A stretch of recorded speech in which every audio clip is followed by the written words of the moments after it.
하나님 주신 말씀 로마서 7장 1절에서 6절의 말씀을 중심으로 율법에서 벗어났으니 라고 하는 제목의 말씀으로 함께 은혜를 나누고자 합니다. 오늘 본문의 말씀은 바울 사도께서 로마서 6장에 일러주신 죄와 율법에 관한 교훈을 쉽게 설명해 주기 위해서 비유로 덧붙여 결혼 제도를 말씀하십니다. 여기서 율법이 무엇이며 율법과 나와의 관계가 어떤 것인가 라고 하는 것을 이렇게 집중적으로 일러주고 있는 이유는 로마서 3장 21절에 나타나고 있는 이제는 율법 외에 하나님의 한 어가 나타났으니 하나님이 창세전에 준비하신 구원의 복음을 더 명확하게 드러내기 위해서 어두운 부분인 죄와 율법에 관한 말씀을 일러주고 있습니다. 먼저 로마서 5장 13절을 보게 되면 죄가 율법 있기 전에도 세상에 있었으나 율법이 없을 때에는 죄를 죄로 여기지 아니하였느니라 이렇게 말씀하십니다. 분명히 인간이 죄를 범했지만 그 과오에 대해서 그것이 죄라 이렇게 선포한 법이 없기 때문에 죄를 죄로 여기지 않고 오랜 기간 내려왔다라는 거지요. 이제 하나님께서 모세를 통해서 시내산에서 출애굽한 이스라엘 백성들에게 율법을 주십니다. 그 율법이 뭐냐? 당신의 백성들에게 죄가 무언가를 일러주기 위해서 율법을 주셨다는 거지요. 율법에는 여러 가지의 종류가 있습니다만은 그 핵심은 곧 십계명이라고 말씀드릴 수가 있습니다. 하나님이 어떠한 분인지, 어떻게 생길 것인지, 하나님의 자녀가 되었으면 어떻게 살 것인지에 대한 것을 일러주고 있습니다. 근데 문제는 여러분, 하나님이 이렇게 거룩한 율법을 이스라엘 백성들에게 선포해 주셨지만 그 법을 지키는 사람은 한 사람도 없었다는 거예요. 그 한 예로 하나님께로부터 친히 율법을 받은 모세조차도 하나님의 법을 어김으로 말미암아 가나안 땅에 육체는 들어가지를 못했다는 겁니다. 그렇게 되면 여러분 우리 마음속에서 반론이 생길 거예요. 왜? 하나님은 당신의 백성들이 지키지도 못하는 법을 주셨습니까? 왜 하나님께서는 인간이 모두가 다 죄인이라는 사실을 알면서라도 이 법을 주셨습니까? 이렇게 반문을 할 수가 있다는 거지요. 여기에 대한 대답을 성경은 명확하게 우리에게 해주고 있습니다. 그것은 범죄한 인간이 하나님 앞에서 나는 죄인입니다 이렇게 인정을 하면 좋겠는데 범죄한 인간이 죄를 인정하지를 않고 있다는 거예요. 그래서 로마서 1장 21절부터 23절에 자세하게 그 말씀을 일러줘요. 하나님을 알되 하나님을 영화롭게 하지 않고 감사하지도 않고 오히려 그 생각이 허무하여져서 미련한 마음이 어두워졌나니 스스로 지혜 있다 하나 어리석게 되어 썩지 아니하는 하나님의 영광을 썩어질 사람과 새와 짐승과 기어다니는 동물의 모양으로 우상으로 바뀌었느니라. 하나님을 알면서라도 하나님 앞에 인정하는 하나님의 법을 지키지 않고 불법과 불의를 행하기 때문에 너희들이 얼마나 하나님 앞에서 죄인인가를 깨닫게 해주고 지적해 주기 위해서 하나님이 모세를 통해서 율법이라고 하는 계명을 주셨다라고 말씀을 합니다. 모세가 율법을 준 계명은 우리 인간을 누구도 구원시킬 능력이 없어요. 그래서 율법은 인간의 죄를 죽을 때까지 고발만 합니다. 너 죄인이야. 지난 한 주간 너 얼마나 죄를 많이 지어서 자꾸 내 마음만 괴롭게 만드는 거지요. 그 결과가 뭐냐? 로마서 6장 23절에 보니까 죄의 싹은 곧 율법의 정죄는 사망이라. 이렇게 말씀해 주고 있습니다. 그렇다면 율법 아래서 정죄받은 우리 인간을 완전히 무력화시키고 이제는 저와 여러분이 그 율법의 정죄에서 살아날 수 있는 능력이 뭐냐? 그것이 바로 하나님이 예비해 두신 복음의 능력이라고 일러주고 있다는 것입니다. 그래서 로마서 1장 16절에 보면 내가 복음을 부끄러워하지 아니하노니 이 복음은 모든 믿는 자에게 구원을 주시는, 따라합시다, 하나님의 능력이 됨이라. 아멘. 하나님의 능력으로 저와 여러분에게 복음을 주셨다라고 말씀해 주고 있습니다.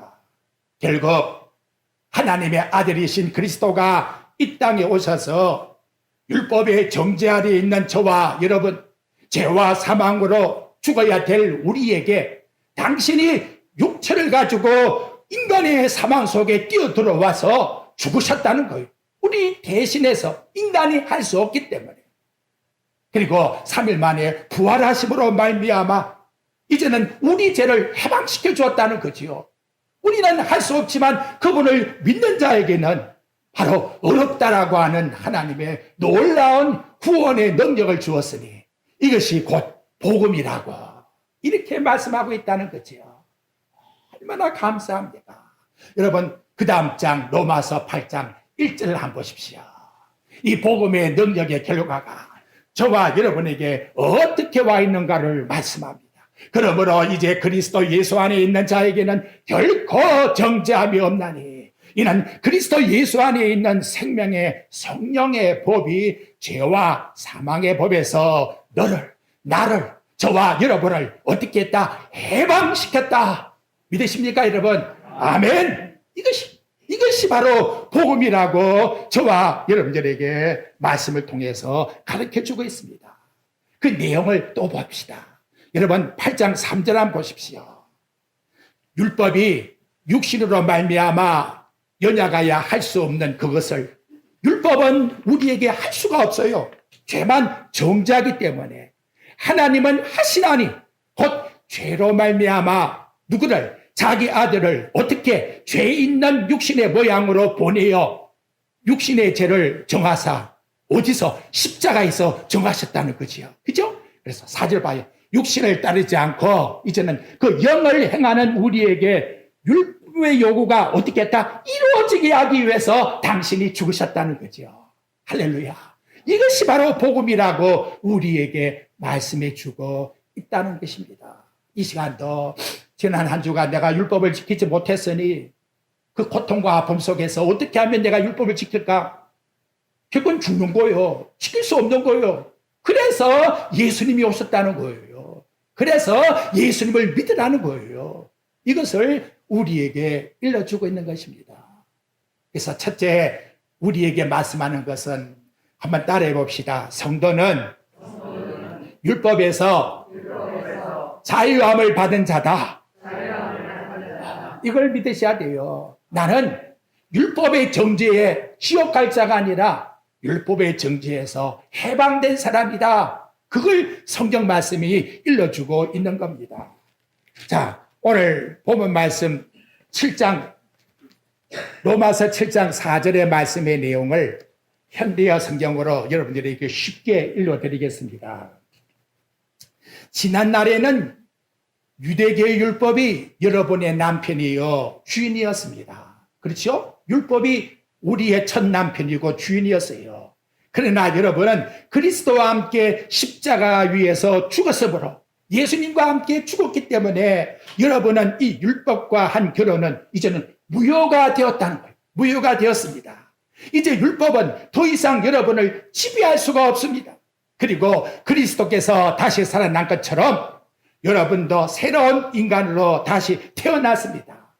말하자면 죽은 자 가운데서 살아난 자와 결혼을 한 것입니다. 예수님이 죽으셨다가 3일 만에 부활하신 그분과 우리는 새롭게 결혼을 했다는 거예요. 이유는 여러분에게 선한 열매를 맺게 하려고, 다시 말하면 하나님을 위해 선한 일을 하기 위해서 이 결혼이 이루어진 것입니다. 이렇게 저와 여러분들에게 쉽게 제가 설명을 드린 거예요. 그것을 이제 여러분 로마서 6장 2절에 한번 가보십시오. 바울이 표현한 말씀이 하나 있습니다. 그것이 뭐냐? 그럴 수 없느니라. 은혜를 더 받기 위해서 제조도 되겠네? 그랬더니 그럴 수 없느니라. 그러면서 한 말씀이 뭐예요? 죄에 대하여 뭐다? 죽은 우리가. 이렇게 말씀하고 있다는 거지요. 율법의 정죄에서 우리는 뭐다? 이미 죽은 사람이에요. 누굴 통해서? 예수님이 십자가에서 우리 정죄를 대신 받았기 때문에 그 자리에 우리도 다 같이 죽은 자가 되었다는 거예요. 죄의 값은 사망. 죄를 가진 자가, 죄에서 벗어날 수 있는 사람은 아무도 없어요. 구원받을 수 있는 대상은 아무도 없다는 거예요.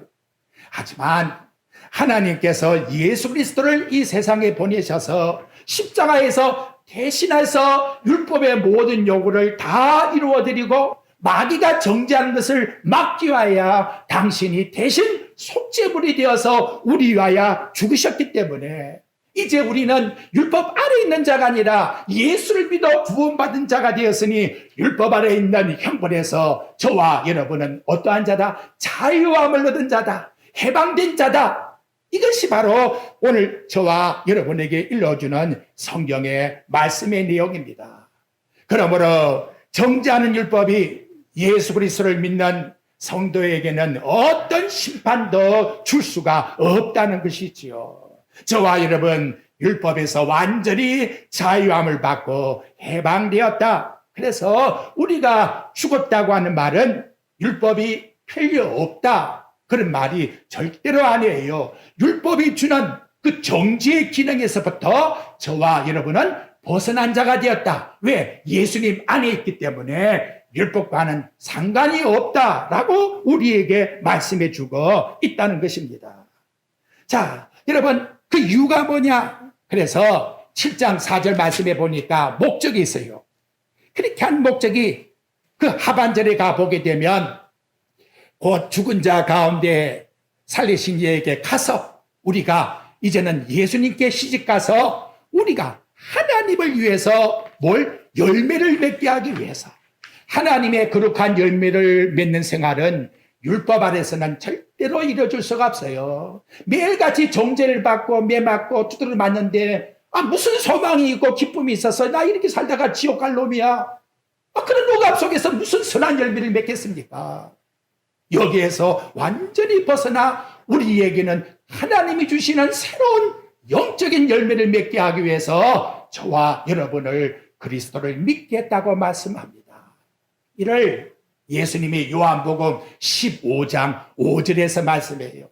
나는 포도나무요 너희는 가지니 내가 그 안에 그가 네 안에 있을 때에 열매를 맺나니 나를 떠나서는 예수님 떠나서는 절대로 하나님의 선한 열매를 맺을 수가 없다는 거예요. 그래서 예수님 안에서 열매를 맺게 하기 위해서 저와 예수님은 연합된 자가 되었다.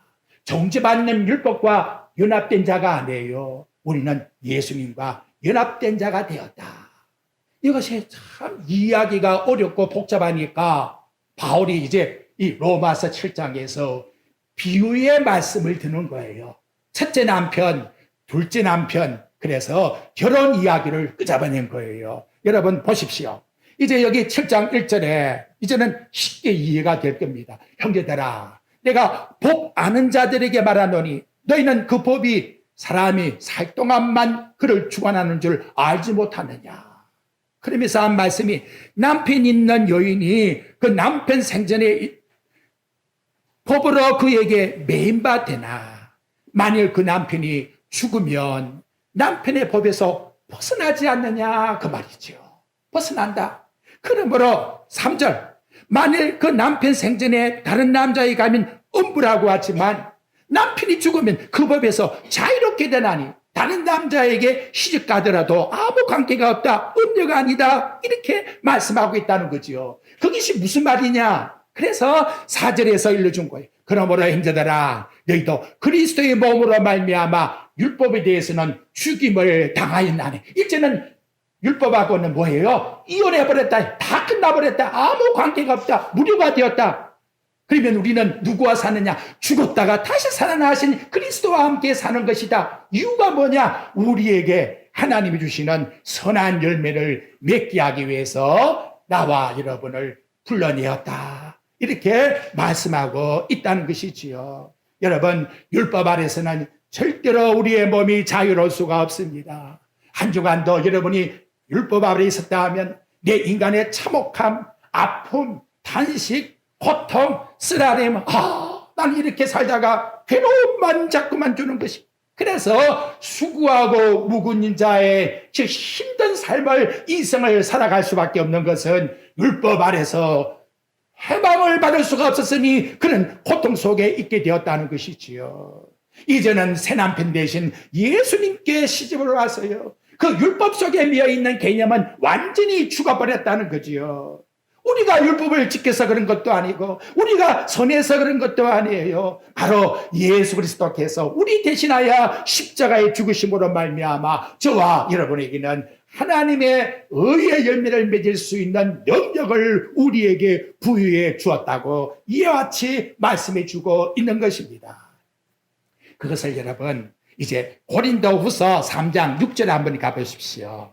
이 고린도 교인들에게 또 설명을 해줘서요. 이것은 여러분들에게 읽어드려야 될 것 같아요. 288페이지 한번 봐요. 이제는 이 뜻이 뭔가를 여러분들이 이제는 이해가 잘 될 거예요. 보십시오. 288 고린도후서 3장 6절 그가 또한 우리를 새 언약의 일꾼 되기에 만족하게 하셨으니 우리는 그리스도 안에서 은혜 속에서 일꾼으로 만족할 수 있게끔 하나님이 삼아 주었어요.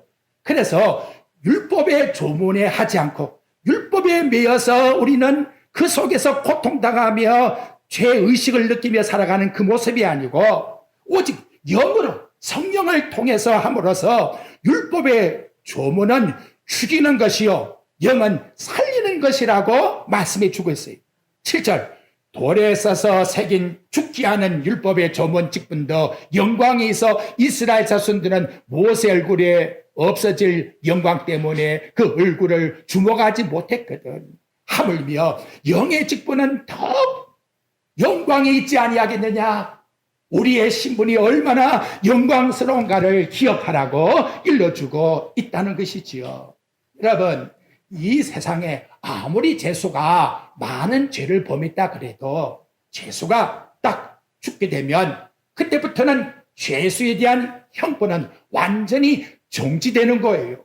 그러니까 죽음이라는 것은 형벌을 줄 수 있는 구속력이 완전히 무효화된다는 거예요. 마찬가지로 율법이 아무리 우리를 정죄해서 지옥에 떨어뜨리고 사망 가운데서 유업을 가한다 할지라도 저와 여러분이 이제는 예수 안에 예수님과 믿어 예수님과 함께 사는 자가 되었기 때문에 그리고 그분이 대신해서 우리의 모든 것을 다 이루어줬기 때문에 우리의 모든 형벌은 이제는 완전히 접는 것이요 율법은 무효화되었다라고 우리에게 말씀해 주고 있는 것입니다.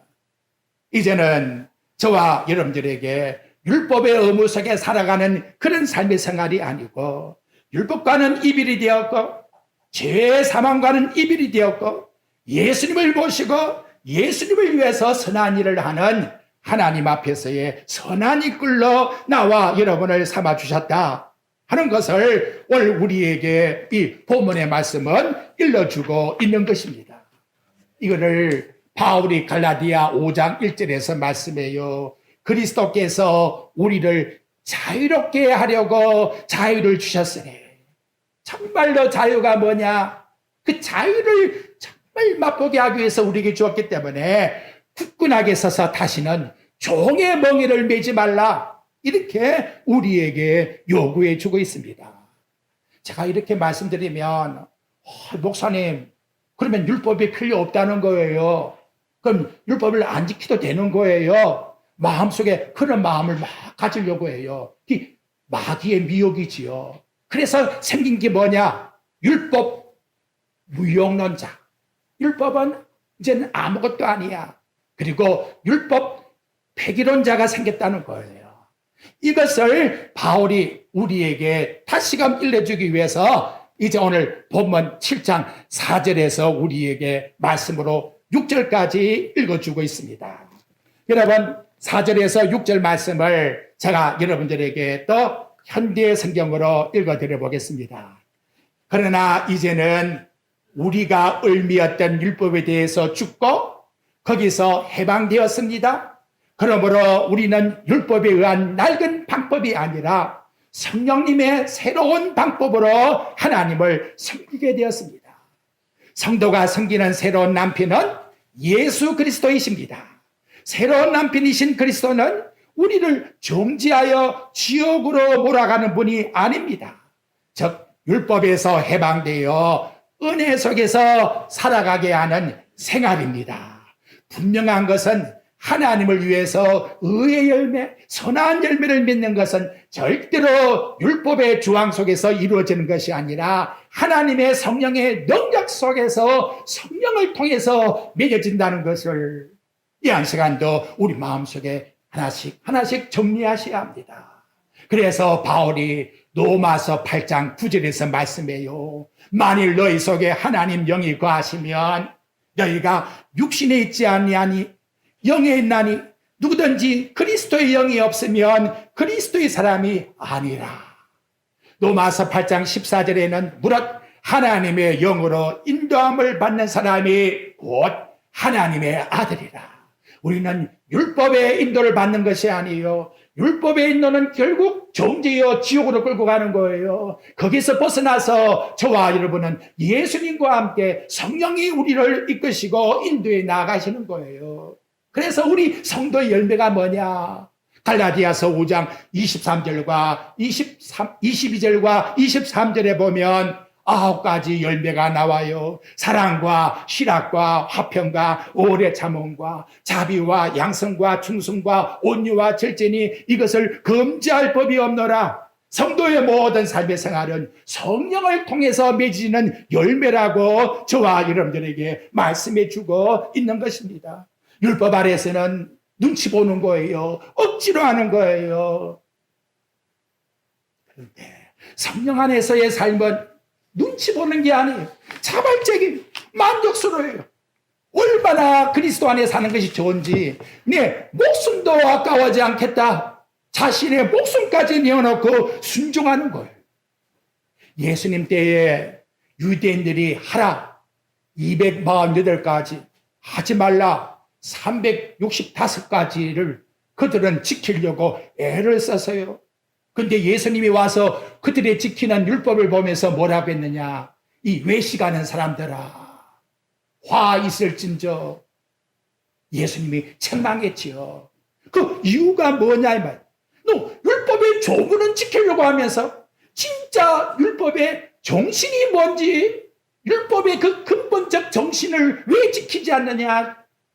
율법의 근본적 정신은 사랑이다. 위로 하나님을 사랑하는 것이요. 아로 형제를 사랑하는 것이요. 사랑 속에서 지켜나가는 율법이시지 율법은 조문 지키라고 하는 것이 아니야. 너 정말 하나님 사랑해봐. 그러면 그 율법은 자연히 지켜지는 거야.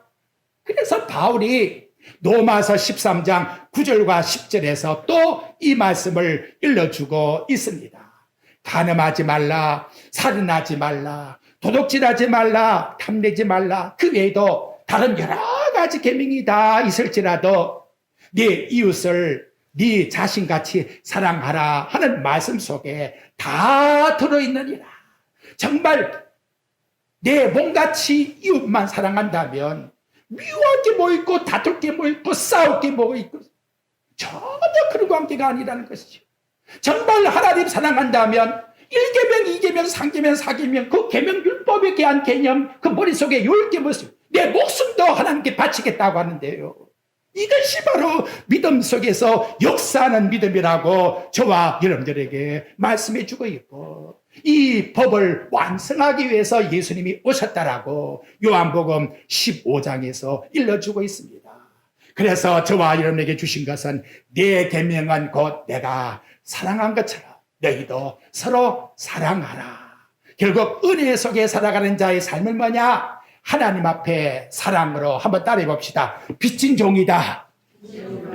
은혜에 하나님 앞에서 사랑의 빚진 종이라는 거예요. 그것이 우리 성도의 삶이라고 저와 여러분들에게 말씀으로 일러주고 있다는 겁니다.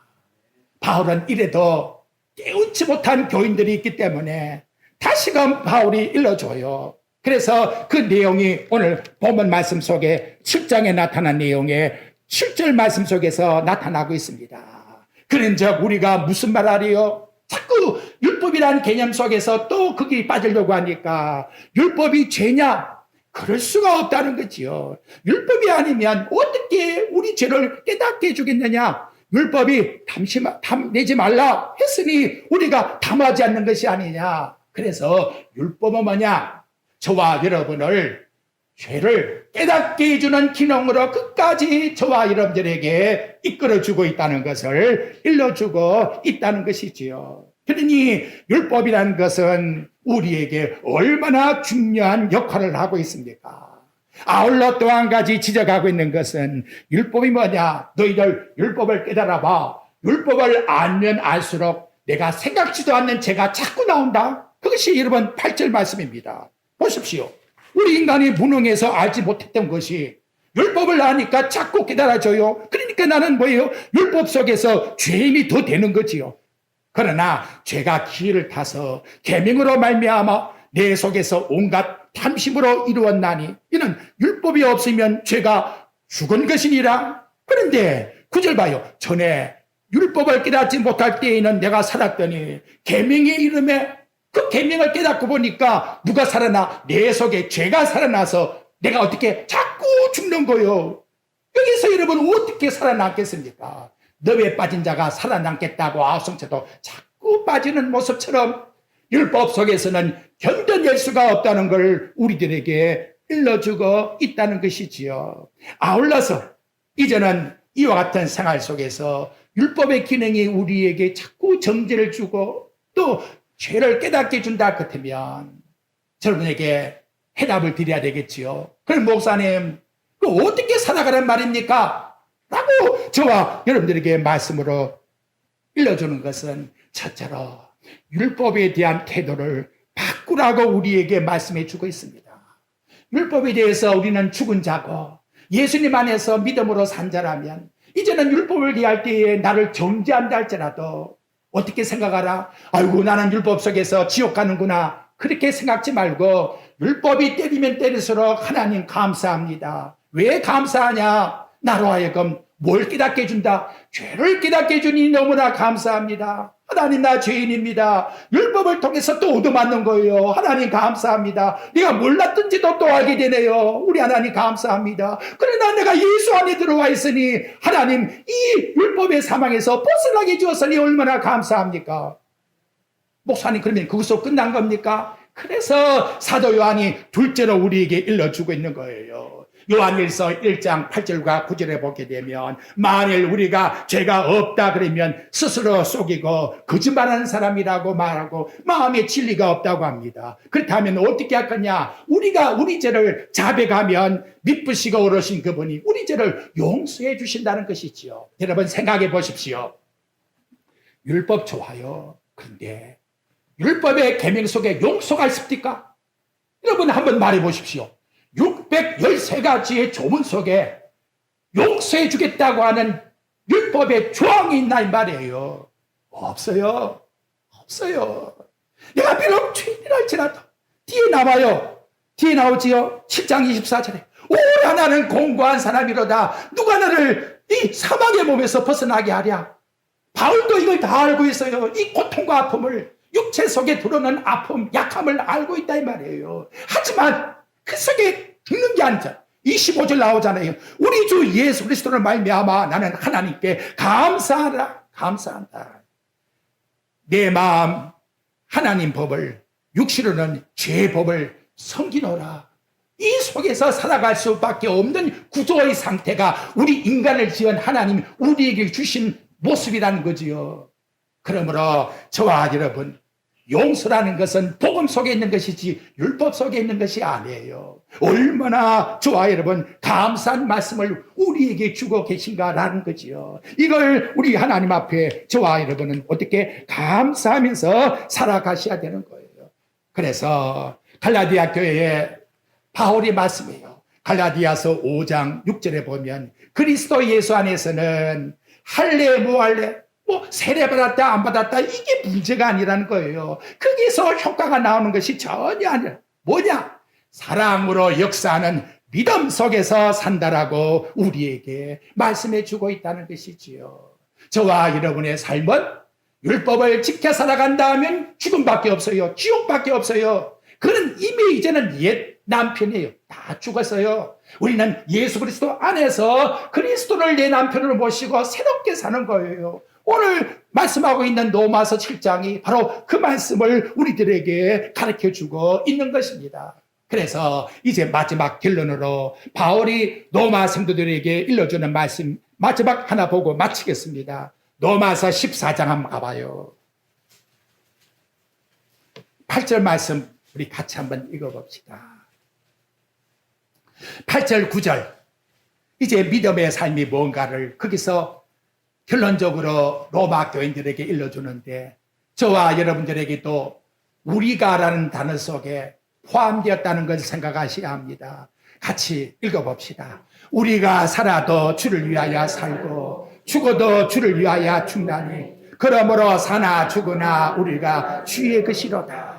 이를 위하여 그리스도께서 죽었다가 다시 살아나셨으니 곧 죽은 자와 산 자의 주가 되심이라. 죽은 자들도 우리 주님을 주인으로 섬기고 살아있는 우리들도 주인을 주님으로 섬기고 살아도 죽어도 우리는 주님만이 우리에게 주시라고. 율법이 이렇게 합니까? 율법으로 목숨 내어 놓을 수 있어요? 생각해봐요. 이것이 바로 우리에게 주는 복음이라고 말씀합니다. 복음에는 하나님의 의가 나타나서 믿음으로 믿음에 이르게 하나니 기록된 바 오직 의인은 믿음으로 살리라 함과 같으니라고 하는 이 말씀을 통해서 우리에게 하나님의 요구하시는 선한 열매를 맺어드리는 저와 여러분의 삶이 꼭 되시기를 주님의 이름으로 축원드립니다.